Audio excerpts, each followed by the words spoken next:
കേരളത്തിലെ CPMന്റെ ചരിത്രത്തിൽ ഒരു പാർട്ടി സെക്രട്ടറി ആദ്യമായിട്ടൊരു മുഖ്യമന്ത്രി തിരത്തുന്നു, ഒരു പാർട്ടി സെക്രട്ടറി ആദ്യമായിട്ടൊരു സ്ഥാനാർത്ഥിയായ സെക്രട്ടേറിയറ്റ് അംഗം തിരുത്തുന്നു. ഇതൊക്കെ നമ്മൾ കാണുകയാണ് CPMൽ. അപ്പോൾ എന്താണെന്ന് വെച്ചാൽ ഇവരുടെ ഓർഗനൈസേഷണൽ എത്തിക്സ് നമ്മൾ ഇടയ്ക്കിടയ്ക്ക് പറയാറുണ്ട്. അതിൽ അവർ ചെയ്യേണ്ടത് എന്താണെന്ന് വെച്ചാൽ ഒരു തീരുമാനം എടുക്കുമ്പോൾ അത് ശാസ്ത്രീയമാകണം, എല്ലാവർക്കും ബോധ്യപ്പെടണം, ഒറ്റയ്ക്കെടുക്കാൻ പാടില്ലെന്നാണ്. അപ്പോൾ RSSനെ കുറിച്ച് ഗോവിന്ദ മാഷ് ഇന്നലെ എടുത്ത തീരുമാനം ഒറ്റയ്ക്കായിരിക്കാം. അപ്പോൾ ഒറ്റയ്ക്ക് അദ്ദേഹം ഒരു കാര്യം പറയുമ്പോൾ യാഥാർത്ഥ്യം പുറത്തു വരും. അപ്പോൾ യാഥാർത്ഥ്യം പുറത്തു വരുമ്പോൾ ഇത് വിവാദമാകുമല്ലോ എന്ന് പറഞ്ഞാലും ആ യാഥാർത്ഥ്യത്തെ പെട്ടെന്ന് വിഴുങ്ങാൻ കഴിയില്ല. ആ സത്യം പുറത്തു ചാടി. സത്യം ഇങ്ങനെ ഇന്നിപ്പോൾ നടക്കുകയാണ്, നിലമ്പൂരും കേരളത്തിലൊക്കെ സത്യം ഇങ്ങനെ ആഹ്ലാദിച്ച് നടക്കുകയാണ്. അതിൽ തെറ്റൊന്നുമില്ല. പക്ഷേ അത് വിശദീകരിച്ച് കുളവാക്കി ഇന്ന് നമ്മുടെ മുഖ്യമന്ത്രി വിശദീകരിക്കാൻ വന്ന എന്താണ്? ആദ്യം പറഞ്ഞ ലഹരി കേസാണ്. ഒരു ആർജവമുള്ള പാർട്ടിയാണെങ്കിൽ, ഒരു അന്തസ്സുള്ള പാർട്ടിയാണെങ്കിൽ ആദ്യം ചെയ്യേണ്ടത് എന്താണ്? നിലമ്പൂരിൽ ഇന്നലെ ഞങ്ങളുടെ പാർട്ടി സെക്രട്ടറി പറഞ്ഞ കാര്യം പാർട്ടി നയമല്ല എന്നാണല്ലോ അന്ന് അദ്ദേഹം പറയാതെ പറഞ്ഞത്. പോളിറ്റ് ബ്യൂറോ അംഗമാണല്ലോ, മുതിർന്ന നേതാവാണല്ലോ, പ്രായപരിധിയിൽ ഇളവ് കൊടുത്ത നേതാവാണല്ലോ. അദ്ദേഹം എന്താണ് പറയേണ്ടത്? ആദ്യം പറയേണ്ടത് പാർട്ടിയുടെ നയമല്ലേ. പക്ഷേ അദ്ദേഹം പിന്നെ അത് കാത്തിരുന്നു, ചോദ്യങ്ങൾക്കായി കാത്തിരുന്നു. ചോദ്യങ്ങൾ വന്നപ്പോൾ എന്താണ്? ഒരു പുസ്തകം എടുത്തുകൊണ്ട് വായിക്കുകയാണ് ചരിത്രം. അതാണോ ശരി? 1980 കോൺഗ്രസും ജനതാ പാർട്ടിയും ചേർന്നു എന്നൊക്കെ പറഞ്ഞു. എന്നിട്ട് എന്താ പറഞ്ഞത്? അത് ഞങ്ങൾ ജയിച്ചു. ഈ ഞങ്ങളെന്ന് പറഞ്ഞ ആരാ? 1980 കോൺഗ്രസിന് ആന്റണി വിഭാഗം ഇടതുപക്ഷ മുന്നണിയിലല്ലേ? ഈ RSSന്റെ ആ ഒരു കൂട്ടുകെട്ടിൽ നിന്നും പിണറായി വിജയന്റെ പാർട്ടിയെ CPMനെ പുറത്തു കൊണ്ടുവന്ന ആരാ? AK ആന്റണിയും കമ്മ്യൂണിസ്റ്റ് നേതാവായ അച്യുതമേനോനും PK വാസുദേവനൊക്കെ അല്ലേ? അങ്ങനെയല്ലേ ഇടതുപക്ഷ മുന്നണി 1980 വന്നത്? അതുകൊണ്ടാണ് ഇന്ന് ബിനോയ് വിശ്വം പറഞ്ഞത് പറയുമ്പോൾ ചില കാര്യങ്ങൾ ആലോചിച്ച് മുഖ്യമന്ത്രി സ്ഥാനം ഒഴിവാക്കി വരികയായിരുന്നു.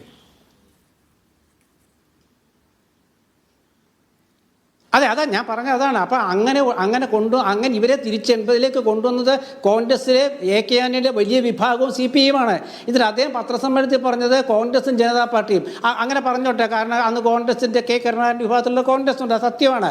പക്ഷേ അന്ന് ഞങ്ങളെന്ന് പറയുമ്പോൾ അന്ന് ആന്റണി വിഭാഗത്തിലുള്ള കോൺഗ്രസ് ഞങ്ങൾക്കൊപ്പം ഉണ്ടെന്ന് അദ്ദേഹം പറയണം. അതല്ലേ രാഷ്ട്രീയ സത്യസന്ധത? ഒറ്റപ്പാലത്ത് VC കബീർ ജയിച്ചു എന്ന് അദ്ദേഹം പറഞ്ഞു. VC കബീർ ആരായിരുന്നു? കമ്മ്യൂണിസ്റ്റുകാരനായിരുന്നു. അദ്ദേഹം കോൺഗ്രസ്സുകാരനായിരുന്നു. അപ്പോൾ ഇത് പറയുമ്പോൾ രാഷ്ട്രീയത്തിൽ ചില സത്യങ്ങളൊക്കെ പറയുമ്പോൾ ഒളിച്ചു വെച്ചിട്ട് കാര്യമില്ല. ഇന്ന് ഒരുപാട് കഥകൾ പറഞ്ഞപ്പോൾ പല സത്യങ്ങളും പുറത്തു ചാടി. P. സുന്ദരയ്യ രാജിവെച്ചത് RSS CPM ബന്ധം ചൂണ്ടിക്കാണിച്ചാണ് ഇന്ന് വന്നില്ലേ? ഇത് നാളെ ചർച്ചയാവില്ലേ? ഇത് നിലമ്പൂർ ഉപതെരഞ്ഞെടുപ്പ് നാളെ കഴിയും, മറ്റന്നാൾ അതിൻ്റെ ഫലമൊക്കെ വരും, ആരെങ്കിലും ജയിക്കുകയും തോക്കുകയൊക്കെ ചെയ്യും. പക്ഷേ CPMനെ സംബന്ധിച്ചിടത്തോളം പഞ്ചായത്ത് തിരഞ്ഞെടുപ്പിൽ അവരെന്ത് പറയും? ഈ RSS ബന്ധം അവിടെ വരില്ലേ? അടുത്ത പൊതു തിരഞ്ഞെടുപ്പിൽ RSS ബന്ധം വരില്ലേ? ഇത്രയും കാലം അവർ കെട്ടിപ്പൊക്കി കൊണ്ടുവന്ന എന്താണെന്നറിയാമോ? കോൺഗ്രസ്സാണ് BJP കോലീബി സഖ്യം, കോൺഗ്രസ്സാണ് RSSനെ സഹായിച്ചത്. K. സുധാകരൻ സഹായിച്ചു. K. സുധാകരൻ RSSന് കാവൽ നിന്നു എന്ന് പറയുന്നത് അദ്ദേഹം ജനതാ പാർട്ടിയിലായിരുന്ന കാലത്താണ്. അന്ന് ജനതാ പാർട്ടി CPM ഒന്നാ. അതൊക്കെ മറച്ചു വെച്ച് യാഥാർത്ഥ്യങ്ങളെ മുഴുവൻ തകിടം മറിച്ചുകൊണ്ട് ഇന്ന് മുഖ്യമന്ത്രി പത്രസമ്മേളനം നടത്തുകയല്ല, അദ്ദേഹം ആ ഒരു കുറേ ഇത് വായിക്കുകയാണ് ചെയ്യുന്നത്. ചരിത്രവും കഥയും വായിക്കുക. അതാണോ ഇന്ന് ചർച്ച ചെയ്യേണ്ടത്? ഇവിടെ സജീവനെ പോലുള്ള കുറച്ച് ഇടതുപക്ഷ താല്പര്യമുള്ളവരെന്ന് ഞാൻ പറയുന്നു. അവരൊക്കെ കുറച്ച് ദിവസമായിട്ട് പറയാം അവിടെ അജണ്ട നിശ്ചയിച്ച CPM. എന്ത് അജണ്ട അവർ നിശ്ചയിച്ചത്? അവിടെ അജണ്ട നിശ്ചയിച്ചത് നിലപാട് കൊണ്ടുവന്ന UDF അല്ലേ? UDFന്റെ നിലപാടല്ലേ VD സതീശനെ അവിടെ നിഷ്പക്ഷ മതികൾക്കിടയിലെ വലിയൊരു താരമാക്കി മാറ്റിയത്? CPM എന്ത് അജണ്ടയാണ് കൊണ്ടുവന്നത്? ഏത് അജണ്ടയാണ് അവരുടെ കയ്യിൽ ഉണ്ടായിരുന്നത്? അവർക്കൊരു അജണ്ട ഉണ്ടാവാൻ പാടുള്ളൂ. അത് ഭരണത്തിനോടുള്ള വിലയിരുത്തലാണെന്ന് പറയല. അതവർ പറഞ്ഞില്ല. ഭരണ നേട്ടത്തെക്കുറിച്ച് അവർ പറഞ്ഞില്ല. അവർ കൊണ്ടുവന്നതൊക്കെ വേറെ കാര്യങ്ങളല്ലേ? ഓരോ പെട്ടിയടക്കം കൊണ്ടുവന്നില്ല. പെട്ടി എന്താ അജണ്ടയാണോ? അല്ലെങ്കിൽ പന്നിക്കിണിയിൽ ഒരു പാവപ്പെട്ട പയ്യനെ വീണു മരിച്ചത് കൊണ്ടുവന്ന അത് അജണ്ടയാണോ? ഏതാണ് അജണ്ട?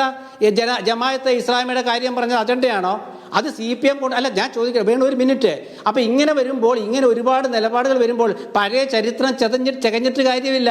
പാർട്ടിയുടെ നിലപാടില്ലായ്മ വ്യക്തമാക്കുകയാണ് ഇവിടെ. ഞാൻ പറഞ്ഞില്ലേ, കേരളത്തിലെ CPMന്റെ ചരിത്രത്തിൽ നാളെ എഴുതി വെക്കുകയല്ലേ? പാർട്ടി സെക്രട്ടറിയെ ഒരു നിയമസഭാ ഉപതെരഞ്ഞെടുപ്പ് കാലത്ത് പാർട്ടി സ്ഥാനാർത്ഥി തിരുത്തി, പാർട്ടിയുടെ മുഖ്യമന്ത്രി തിരുത്തി. കേരളത്തിന്റെ ചരിത്രത്തിൽ ഇന്നേ വരെ ഒരു CPM സെക്രട്ടറിയെ മുഖ്യമന്ത്രി തിരുത്തിയിട്ടില്ല, പാർട്ടി സെക്രട്ടേറിയറ്റ് അംഗം തിരുത്തിയിട്ടില്ല. നിലപാടില്ലായ്മയുടെ ഒരു ഫലം, ഒരു വിപരീത ഫലമാണത്.